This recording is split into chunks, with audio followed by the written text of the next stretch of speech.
Sakay ng Emirates Airlines ang 70 overseas Filipino workers kabilang ang isang sanggol kasama ang kanilang pamilya ligtas na dumating sa bansa.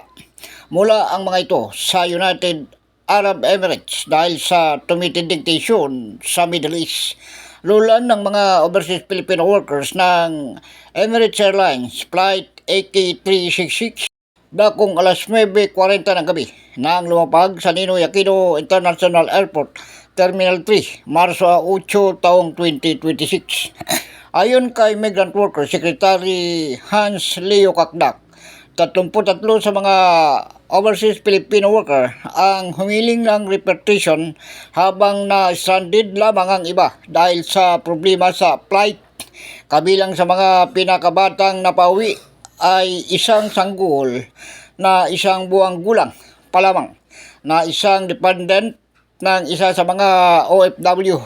Mula noong Marso 5, mahigit 400 kabilang ang 379 na OFW at 12 dependent ang matagumpay na repatriate ng Department of Migrant Workers mula sa lumalalang tensyon sa Middle East. Inaasahang mas marami pang batch ng mga overseas Filipino workers at kanilang mga dependent ang mapapawi sa Pilipinas sa mga susunod na linggo. Dagdag ni Kakdak, nanatiling hamon sa pamahalaan ang limitasyon sa mga airspace para mapawi ng bansa ang mga Pilipinong naipit sa kaguluhan sa gitnang silangan. Ayon pa anya pa, ang Department of Migrant Workers ay nakapag-identify ng mga exit point sa mga bansa sa Middle East kung saan maaaring dalhin ng mga Pilipino sa mas ligtas na lugar bago ang tuluyang pagpapawi sa kanila sa Pilipinas.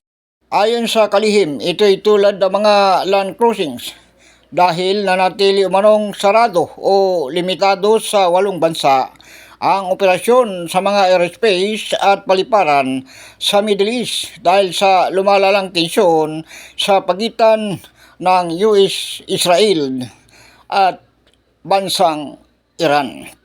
Ako si Dwayne Moreno sa Kalawit News. Una ka sa balita.